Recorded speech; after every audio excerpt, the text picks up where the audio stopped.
My name is Maggie, and I used to think fainting at work would be the scariest moment of my life. I was wrong. I've been feeling off all morning, dizzy, nauseous, my heart racing. I kept pushing through because I'm an elementary school teacher, and you can't abandon 25 second graders. Mrs. Patterson, are you okay? My classroom aide Amanda asked. I'm fine, I said. Just need some water. The room started spinning around 10:30. I remember reaching for my desk, then nothing. I woke up in an ambulance with a paramedic shining a light in my eyes. Welcome back, he said. You gave everyone quite a scare. My husband, I mumbled. Someone needs to call Brian. Already done. Your principal called him. At the hospital, they ran a CT scan, blood work, EKG. Dr. Patel seemed concerned about my irregular heartbeat. Where's your emergency contact? A nurse asked after 2 hours. My husband's on his way, I said for the third time. She gave me a sympathetic look that made my stomach drop. I texted Brian. Where are you? I'm scared. The reply came 10 minutes later. Sorry, babe, I'm at the state park with Jess. 45 minutes away. You're probably fine though, right? Keep me posted. I stared at that message until the words blurred. The state park, with Jessica, his best friend, who he'd been spending every weekend with for 3 months. Mrs. Patterson? Dr. Patel came in. You had a severe anxiety attack, complicated by dehydration and exhaustion. Your potassium is dangerously low. Have you been under unusual stress? I laughed bitterly. You could say that. I'm admitting you overnight for observation and IV fluids, he said. Is someone here with you? No, I said quietly, but I'm used to being alone. My sister Lauren arrived 20 minutes later, furious. Where the hell is Brian? Lauren demanded. State Park, with Jessica. You collapse and he chose a picnic? Her voice could have cut glass. Maggie, this is insane. It's been like this for months, I admitted. He's always with her. Movie nights, hiking, festivals. I'm just the roommate he's legally married to. Lauren grabbed my hand. This ends now. What am I supposed to do? You're going to fight back, she said, and you're going to win.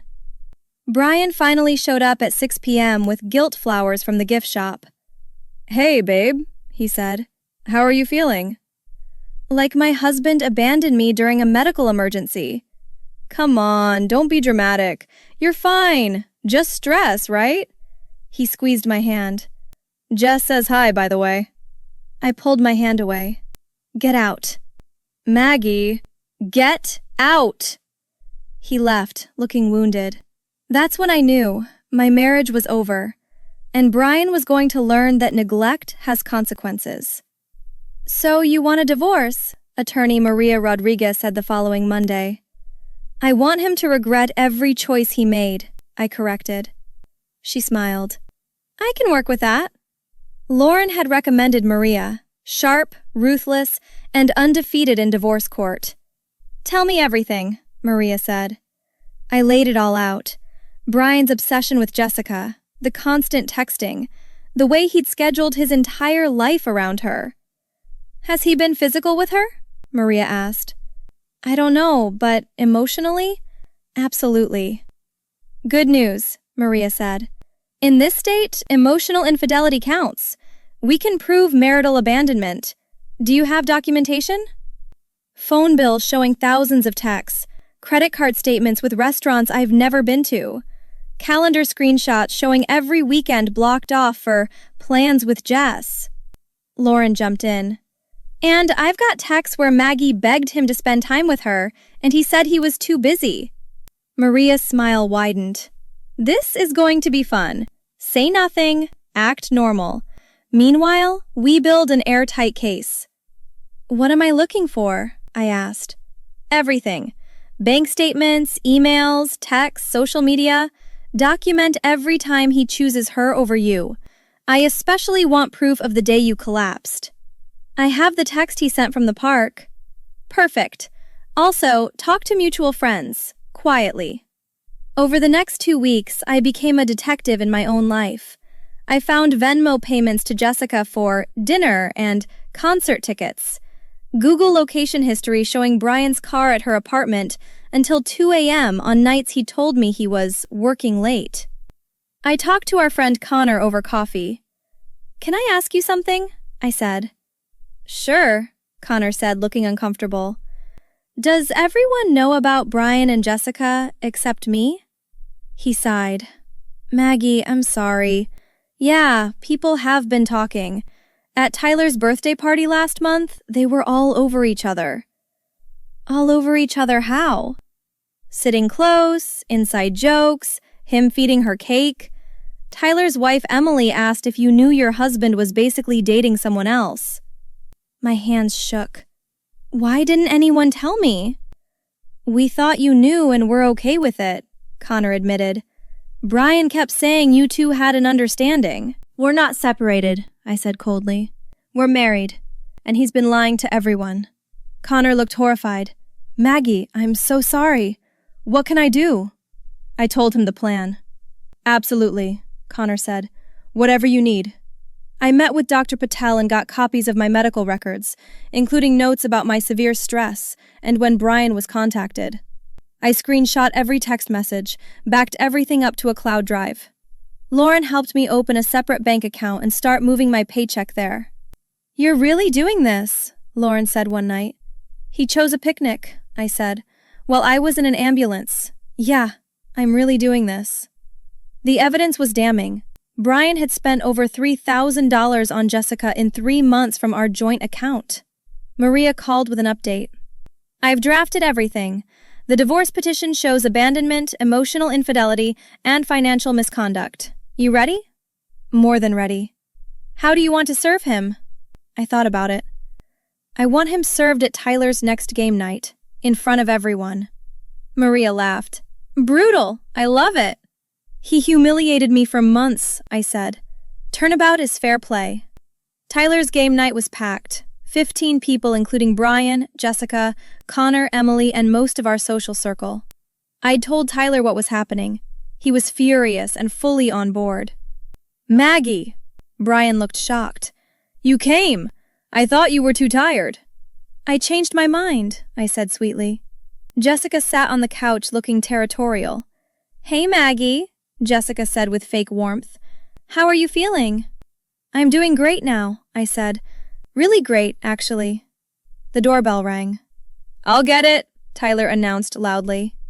A process server walked in with a manila envelope. "Brian Patterson?" he asked. Brian raised his hand, confused. "That's me?" "You've been served." The process server handed him the envelope and left.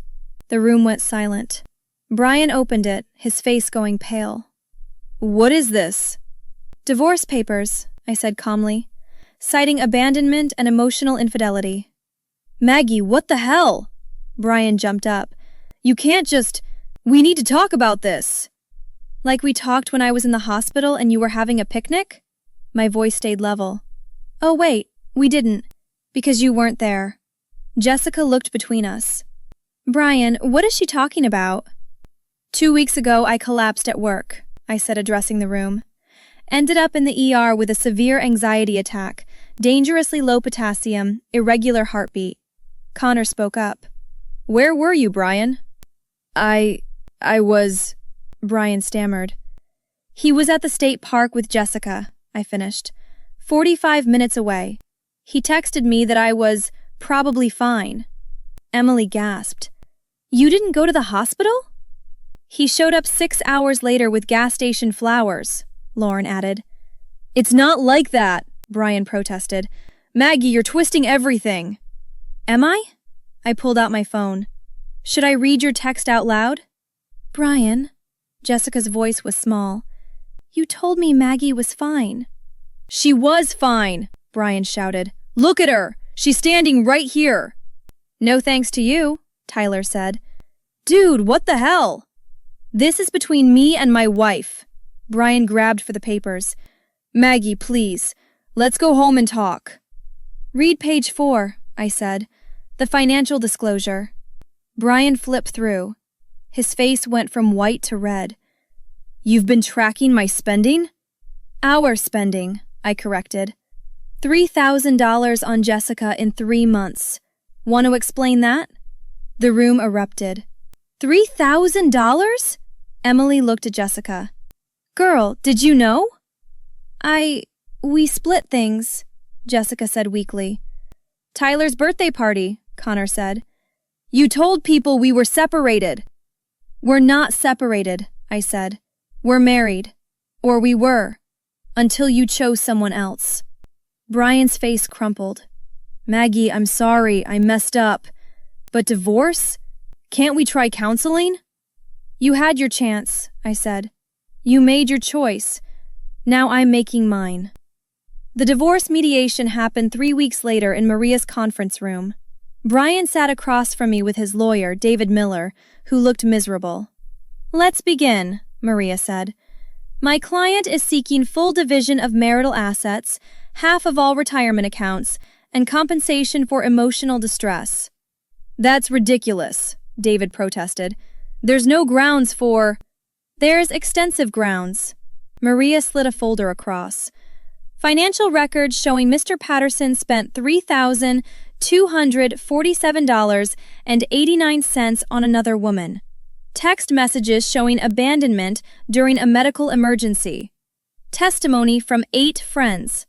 Medical records documenting severe anxiety requiring hospitalization." David flipped through the evidence, his face darkening. "Brian, we need to talk. Outside." They stepped into the hallway. "How are you holding up?" Maria asked me quietly. "I'm good," I said honestly. Brian and David returned. Brian looked defeated. "Mr. Patterson would like to make an offer," David said carefully. "I'm listening," Maria replied. "We'll agree to a 60-40 split in Maggie's favor," David said. "Brian keeps the car, Maggie gets the house and most of the savings. He'll also pay $10,000 as settlement." 70-30, Maria countered. 15,000 settlement, and he publicly acknowledges abandonment. "Come on," Brian burst out. "Maggie, please. Can we just talk? Alone?" "No," I said simply. "I made a mistake. I'm sorry. I love you." "You loved having a wife at home while you played house with Jessica," I corrected. "That's not love. That's convenience." "Jessica and I aren't even together anymore," he said desperately. "She won't return my calls." "Good," I said without sympathy. Lauren, sitting in the corner, spoke up. "Tell her what Connor said." Brian winced. "What did Connor say?" I asked. "The guys had a talk with me," Brian admitted. "They said I'm not welcome at game nights anymore." "Emily uninvited him from her book club," Lauren added. "And Tyler ended their gym membership." "Jessica's friends aren't talking to her either," I said. "Turns out, people don't like homewreckers." "She didn't wreck anything," Brian protested. "We didn't sleep together." "You emotionally cheated," Maria said coldly, "which in many ways is worse. You checked out of your marriage while keeping your wife on the hook." Brian turned to his lawyer.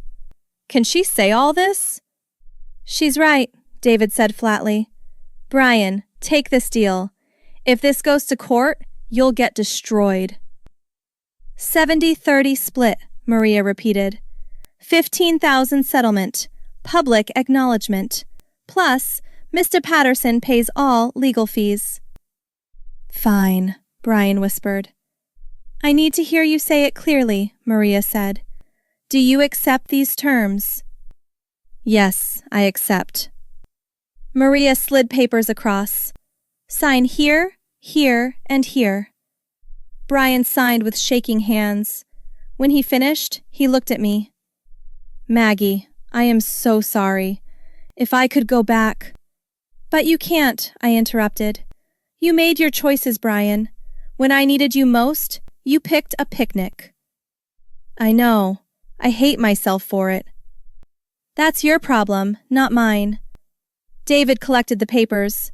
"We'll file these today. The divorce should be final in 60 days. "Perfect," Maria said. Brian stood slowly. "What are you going to do now?" Live my life, I said. The one I should have been living all along. He left without another word. Lauren hugged me. You did it! We did it, I corrected. Maria smiled. You're officially going to be a very well-off divorced woman. And there's more good news, Lauren said. Connor called. He and the guys want to take you out to celebrate. Emily's organizing a beach trip. What about Brian? I asked. He's persona non grata, Lauren said cheerfully. Turns out, people don't like men who abandon their wives in hospitals. 60 days later, I stood in my living room, all mine, and looked at the framed photo on the mantel. Me, Lauren, Connor, Emily, Tyler, and 6 other friends at the beach, all of us laughing. No Brian, no Jessica. Just people who actually cared. My phone buzzed. A text from Connor. Game night at my place Friday? Pizza and Mario Kart. You in? Definitely, I typed back. I'd started therapy. Started painting again. I'd even been on a few dates, though thoughts your. Need serious yet. I was remembering. Looking back, Brian did me a favor. His neglect showed me I deserved better. Was it revenge? Maybe. But mostly it was justice. Justice for the woman who collapsed at work and woke up alone. Justice for every ignored text, every canceled plan, every moment I came second. Brian lost everything. His wife, his home, his friends, his reputation. He'd tried calling, but I'd blocked his number. Jessica had apparently moved to another state, her own friend group having turned on her. Sometimes karma needs a little help. Have you ever had someone abandon you when you needed them most? What would you do if your partner chose someone else over your medical emergency? Like and subscribe for more stories about people who refuse to be victims and folk the right way.